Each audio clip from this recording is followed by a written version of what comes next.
Hey everyone, if you are a business or IT leader listening to this podcast and you have users screaming to get their hands on Apple MacBooks in the workplace, I've been listening to a new podcast that might be right up your street. It's from the global tech solutions provider SHI, and they've launched a podcast called We Got Your Mac. And essentially, it's a podcast dedicated to helping businesses decide if the Apple Mac platform is right for their users and their organisation.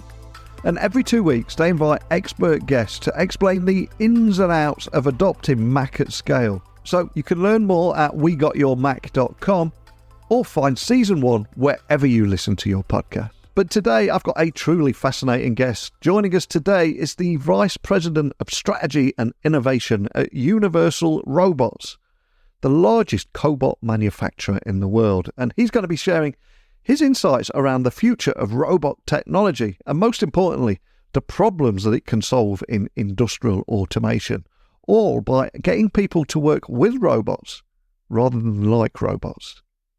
It's a great story, this one. So buckle up and hold on tight as I beam your ears all the way to Denmark, where today's guest is waiting to join us. So a massive warm welcome to the show. Can you tell everyone listening a little about who you are and what you do? Absolutely. And thank you so much for welcoming me. So my name is Anders Beck. I'm Vice President of Innovation and Strategy at Universal Robots. So Universal Robots is today the largest manufacturer of what we call collaborative robots. I've been at Universal Robots for the last 6 years, primarily responsible for looking into innovations of where does robot technology go?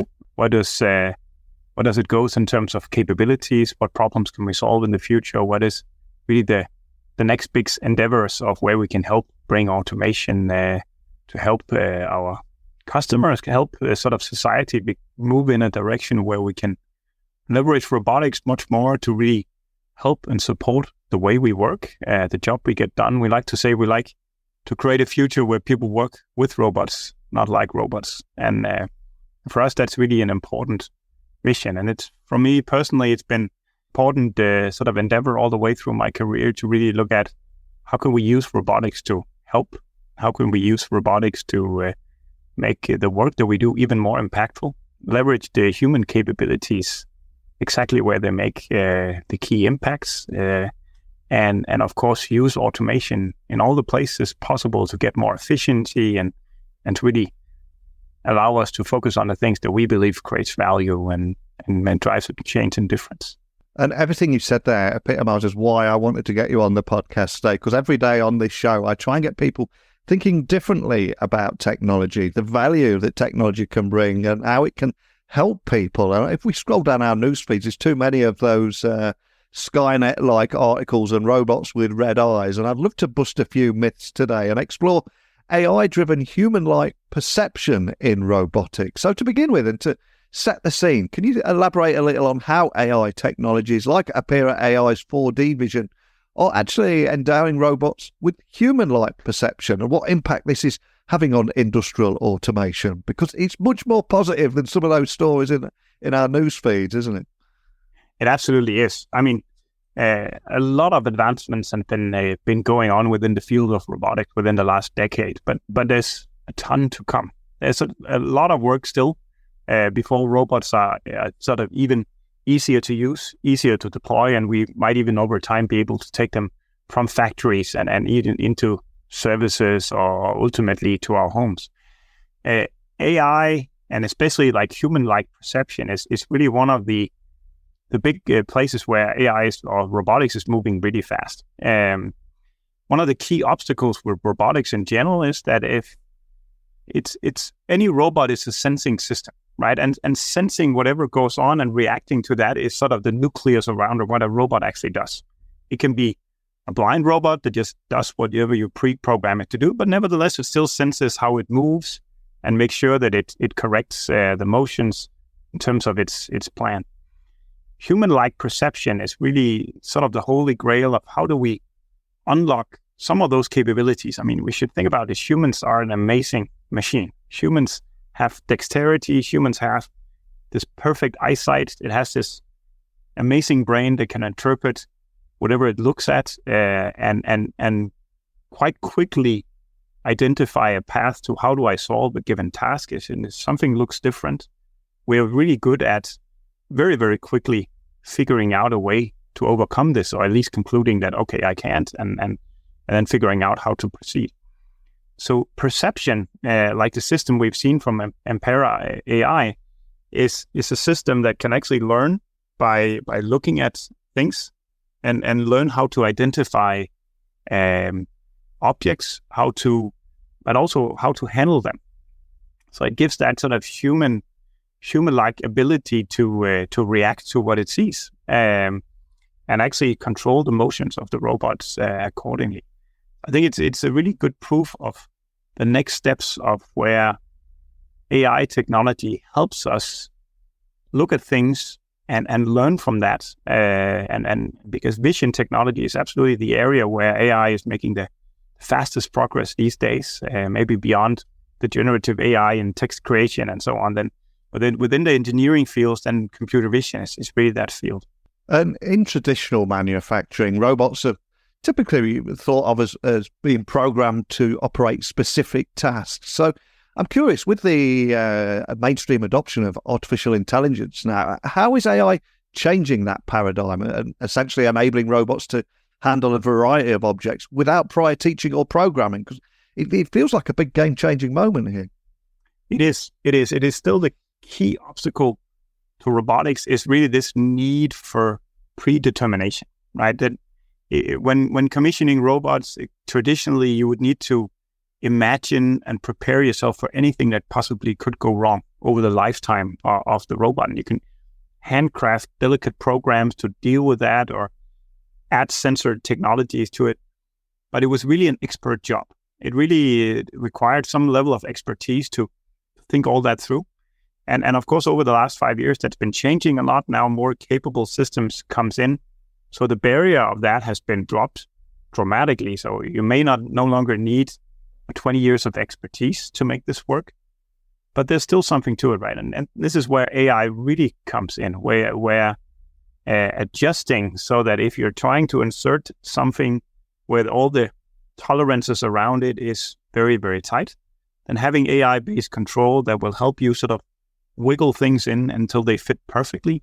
And even as we do with our own eyesights as well, if you can combine computer vision and the motions, the feelings, the tactile feedback of the robot, and actually do exactly like human beings would do when you are executing the manufacturing processes, this adds a ton of robustness. And robustness is really the key obstacle for widespread robotic adoption. If everything was just robust within the first hour of commissioning, then we would have way more robots out there. Today, there's still some work. You would still need to sort of deal with the everyday variation of whatever happens on a factory floor. All the parts that you're handling have small variations in tolerances. They might even have tolerances based on the temperature and the room you might be in. Or if it's a Monday morning and everything is a little bit more humid than a Friday afternoon, everything works differently. And using AI to really model this in and adapt to this and bring reliability to robotic operations is really the big game changer here. And that's moving so fast these days. And for any techies listening around the world, I'd love for you to tell them a little bit more about Inbolt's AI-based in-brain technology. Sounds incredibly cool, but can you tell me about that and how such AI solutions are helping it increase the precision of robots, especially in tasks that require that high degree of accuracy? Yeah. I mean, the Inbolt technology has exactly this methodology of recording, understanding trajectories, understanding the requirements for the robot motions, and adjusting it dynamically to the trained models. So it is really a way of using what we call visual servoing to conduct tasks exactly like humans would, and to give this sort of artificial intelligence-based reliability in processes.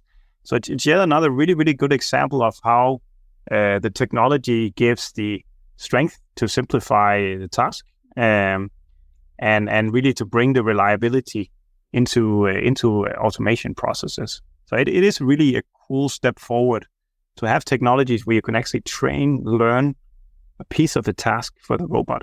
Right? There's many of the things a task in a robot does that may not need all the learning that you could probably pre-program and tell it. But for all those delicate parts of the process, this is where something like the in-bolt system makes a huge step forward, and you can actually program, train, and teach the system to deal with this complicated part, and bring both reliability and speed in deployment. And throughout your career, you've been very close to the evolution of AI and robotics, and it feels like things are moving much, much quicker all of a sudden. So I'm curious, how do you see AI in industrial automation continuing to evolve as more data is collected and processed? And when we get to that place, what are the implications for businesses in terms of performance improvements and cost savings, just to bring to life what we're talking about here? What I've really seen is that it's now starting to make huge strides forward. AI has been, and robotics have been closely connected for more than 15 years, but it's been really difficult to bring it to life. And I like to say that robotics is probably the technology field in the world that has the most amazing technology innovations that never made it successfully to market. It's really difficult to find things that really solves the problems of what is needed within robotics, because the solution space is complicated. With the current evolutions of AI, this is starting to move really fast. The challenge we have with automation today is that many technical problems are solved multiple times. It's often solved the same kind of problems. Unique solutions are developed to these kind of problems, and it's actually non-unique problems, but they are sort of redeveloped over time because the automation problems are solved all over the world. With AI now, we can actually start to extract the solutions to these problems, both from a software point of view, but even when we start to collect more data around how we actually solving different problems, we can also start giving proper recommendations to how might you actually go about setting up your hardware to solve this particular problem. And I think we are seeing it a lot today with generative AI and other fields, right? That's as long as there's quite a number of solutions to the same problem, then using generative AI is a strong tool to produce recommendations of how to go about it. We see it in software development now with the different co-pilot tools that helps you at least generate the infrastructure when you write new software, so that it's much, much faster to then start adding the uniquenesses that you're trying to accomplish in your programs. But all of the basics can really be derived from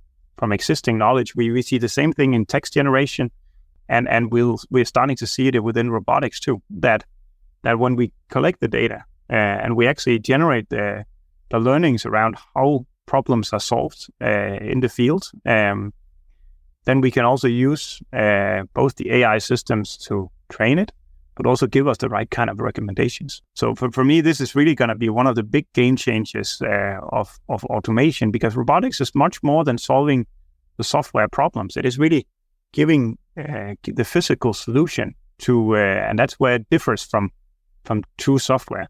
That robotics is a lot of complicated software, it's also a lot of complicated hardware. And it's really integrating those two worlds into a system that really works and really solves customer problems. So it's really moving fast in this, and it would really drive a lot of cost savings. It would drive a lot of performance into the solutions because they are not reinvented from scratch. And I think we can look around and think about a lot of other industries, even software development, that have moved in that direction, right? When new software projects are started today, they don't start from scratch. They start from existing libraries of technologies, existing library of competence. And then, of course, some uniquenesses are added, but it's much, much faster than to get to the same level than it was just a decade ago. So we'll absolutely see the same thing happening in robotics. And every tech project right now, due to economic uncertainty and people challenged with doing more with less, I think every tech project is under close scrutiny for what problem is it solving, what business value is it delivering to the business and the customers. So with that in mind, I'd look to try and bring to life what we're talking about here, that business value. I appreciate you might not be able to share any names, but are there any success stories or case studies where AI-driven robotics that you've seen have significantly improved that manufacturing process? Absolutely. And I think today the most predominant example that we've seen is within logistics. So logistics have traditionally, just 5 years ago, been a very labor-intensive industry, and has been severely challenged on that premise because of the boom in e-commerce that we both saw post-COVID. But I guess it even started before that, right? Pulling a lot of our commerce. So it has been really stressing all the logistic providers to come up with new technologies to boost productivity, but still to handle that flexibility. I mean, imagine e-com sorting, packing. It is a lot of different products, thousands and thousands, hundreds of thousands of different products. They all get packaged individually, and they have to be managed, handled, stacked. And this has been close to impossible with traditional robotic technology to do. But with the emergence of AI technology, where training how a box looks like, training how to sort of pick those, and what AI does really well is similar to our brain, that we don't need a super accurate model of a box. We sort of know what a box is. And it could be all sort of sizes, but the human brain can still say, yeah, it's a box. I know how to pick it. And this is really the AI capabilities too. So today, the boom in AI technologies that can sort, pack, stack boxes within logistics is moving really fast. And we're seeing it's creating big gains, and it's almost becoming a little bit of a technology war amongst the giants in logistics to actually come up with those technologies to make it more efficient, and to sort of have that automated infrastructure. So I think it's a really big success story. Today we have just using our robot, there's probably worldwide more than 30 AI-driven startups that produces various systems for high-speed picking of boxes, packages, and so on for logistics, and really eliminating, or at least putting a lot of efficiency to some work that used to have a lot of economic challenges and have been notoriously difficult to actually get the people to do. And when doing it, it has been economically super challenging to keep up with the rates and so on. So I think really the transformation we see in logistics is a big success story where that's absolutely a path forward, and would not have been possible at all without the emergence of modern AI. And on behalf of any business leader that's thinking of embarking on this journey, what are some of the biggest challenges that companies typically face when integrating AI into their existing manufacturing processes? How can these be overcome? Because I suspect you've seen a few struggles over the years.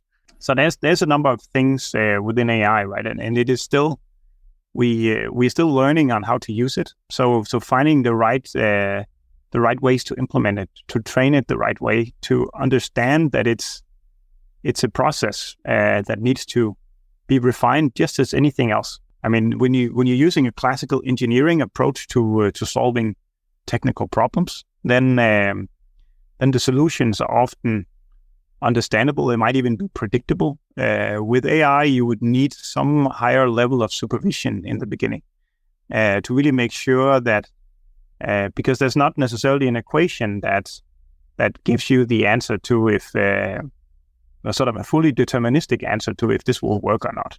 With AI, it is trained, which leads that some situations it can deal with variations that none of us would have ever thought about.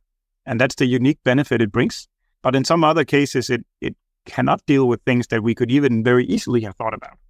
So during the whole commissioning, if you're using AI picking for vision technologies, or even for sort of controlling the robots in insertion tasks and so on, it's quite important to spend the time supervising when it runs in the first place. The best thing with AI here, though, is that it's quite embraceable.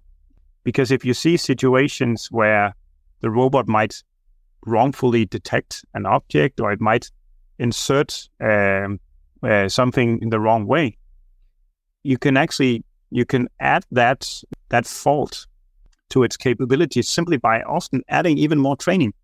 It could be if you're having challenges detecting objects in late daylight, because you might end up having shadows coming through your windows and whatnot. It's different conditions. Well, then it's very often nothing more than adding more training in those conditions. And that could even often be done by in-house personnel, so no need to call an expert. Whereas had it been the traditional approach, it would have been a flaw in the algorithm, and you would actually need a computer science specialist to come in and sort of fix it, or even add unique capabilities. So I think that's the acceptance that you would have, that you still need to work with getting the maturity and the robustness high. But the techniques you can do is often much closer to the in-house competences that already exists in most companies. And I believe we see the same thing when we use something like generative AI. If you're getting a piece of text from ChatGPT, well, it's often very nice text, but you always still have to quality assure that whatever's in there is actually true, and it actually conveys the right messages. But often it may still be much faster than generating everything from scratch. So the process changes a little bit on how you do it. You might get much further along, much quicker, but then a little bit of time and energy needs to be invested in then making everything run really nicely and make sure you actually get the true outcomes you desire. And I'm curious, if I was to ask you to take all the current trends that you're seeing, all the advancements and the conversations you're having, if I was to ask you to take a gaze into my virtual crystal ball, what would your vision be for the future factory, and how prominently do you see AI and robotics featuring in that future? Oh, I see it will be featured very, very much. The factory of the future will still contain people. Yeah. Right? There's no doubt that people will remain important for how we do manufacturing. The role of people will be very different. We will no longer have people enslaved to be supporting the cycles of machines. Today, many machines are still sort of fed in manually. If there's a machine running for 10 seconds, there's still often a person putting in a new part, starting it, and so on. Or even a lot of work today is done manually. Even in workshops, welds are done manually. And in the future, many of these will still need the experts on how and where to weld, but probably all the welding processes will be done by robots, and of course instructed, trained by people. So the work we'll be doing will be different, right? It will be setting up, instructing the robots with new tasks in languages, in ways of programming that most of us will understand and be able to use. So the factories of the future, we would have much better examples of how to deploy robots. So you would not need the expertise. We could be supported here, and the robustness of robots would be much higher, which really means that it's no longer an expert job to tweak and sort of fiddle with getting everything to run. The robots will, as soon as you in layman's terms instruct it how to do it, then the nuances of getting the process just right, or it already exists, that capabilities exists within the robots, all driven by AI. So we can sort of spend our human capacity on the creative part, on figuring out, can the process flow be different, or should I create these new products? How might I organize things? So I believe much in a future in manufacturing where the work is more rewarding. It is much more creative. We're really using the human craftsmanship in the right way, where people can step in, resolve issues, come up with smarter ways to do things, and the robots are there to assist us. And allows us to ultimately work with robots and not like robots. It's going to be an exciting world for all of us, I believe, where in the world where just the availability of labor from manufacturing will be diminishing over the next 10 years. I think just within the next 5 years will be 90 million people less in jobs in Europe alone. So there will be a diminishing workforce. So we need to think differently.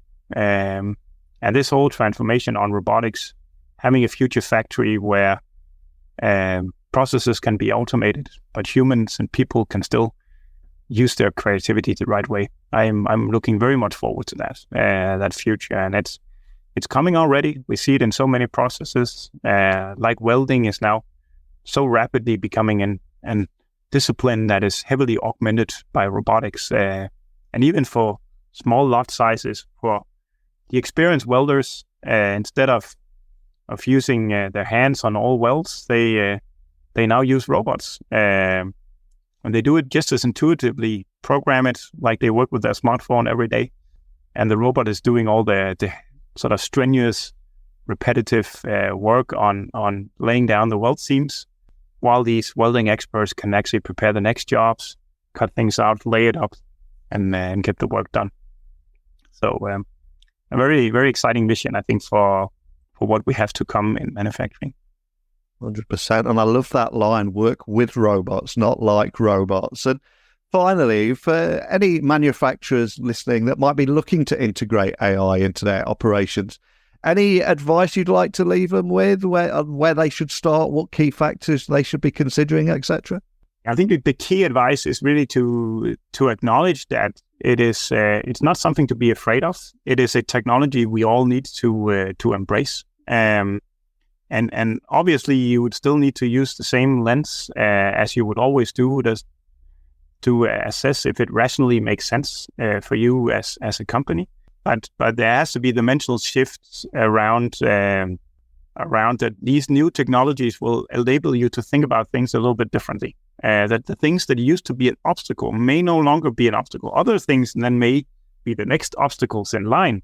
But to have that open mind is really important, and try things out in settings, but also be ambitious enough that when you've tried things out, then also be courageous enough to take them forward, put them to show in pilot production, in places where you would be able to validate it.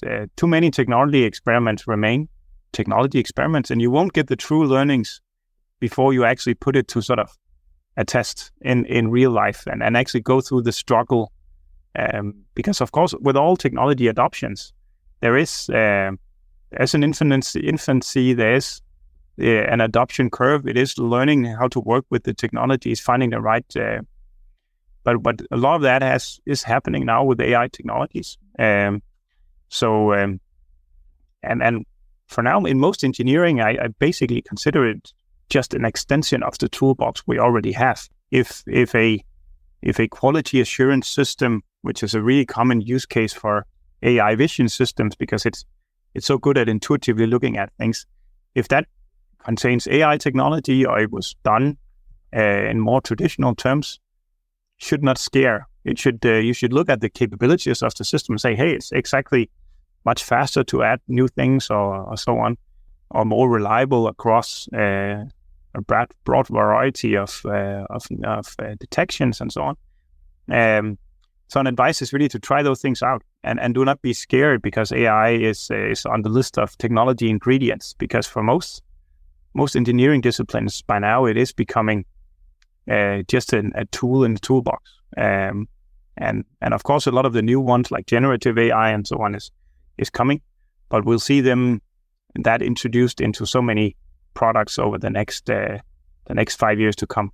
So it's just about getting started, try it out, and see what works, but also be courageous enough to really put it to work, and not leave it with becoming technology experiments that you're afraid of moving forward.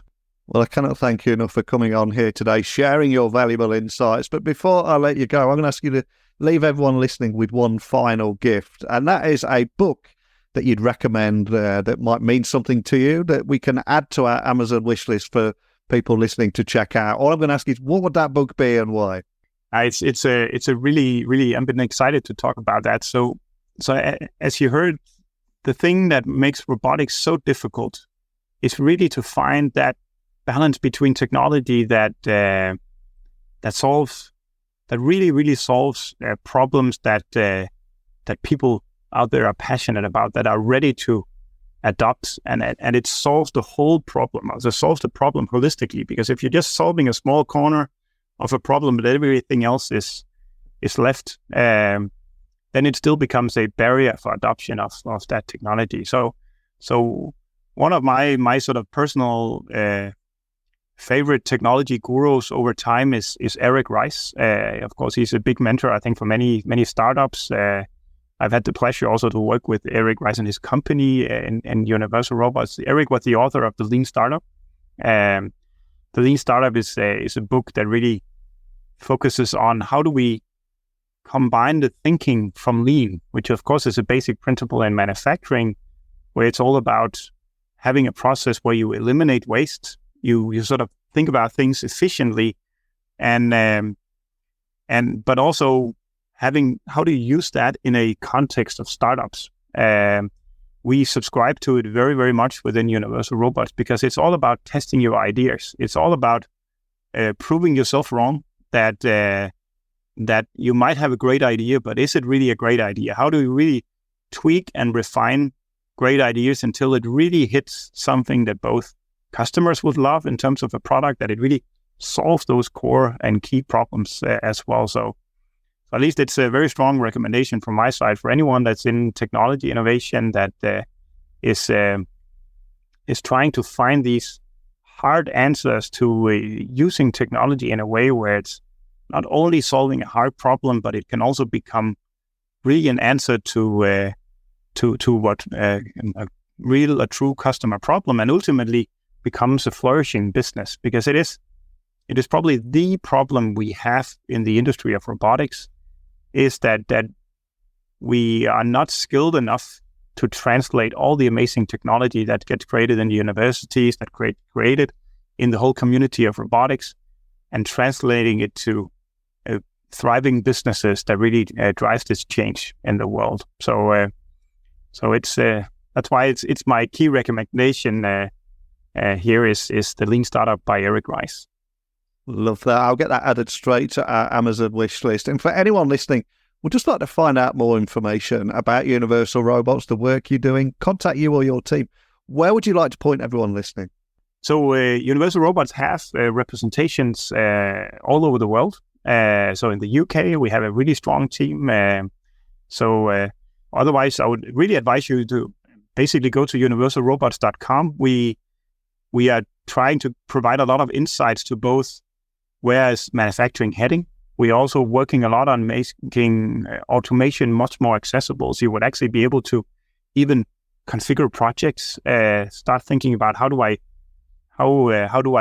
start building automation solutions. You can do that even on our online presence, and from there actually get you into contact with your local representation. So Universal Robots, or universal-robots.com would be a strong recommendation, both to get inspired of what robots could actually do for you, and not in the future, but even today, and how to get started.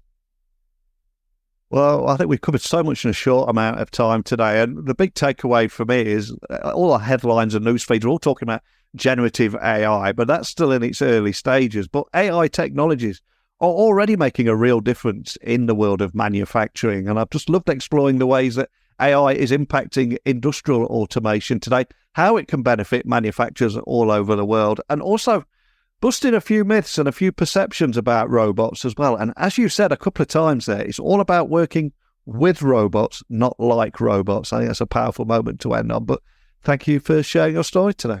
You're very welcome. So a big thank you to today's guest for sharing his expertise on how AI is revolutionizing industrial automation, and also for giving us a glimpse into the future of factories. And remember, the world of technology is ever evolving, but it's up to us to embrace these innovations, find new ways to leverage them, complementing humanity rather than competing with humans.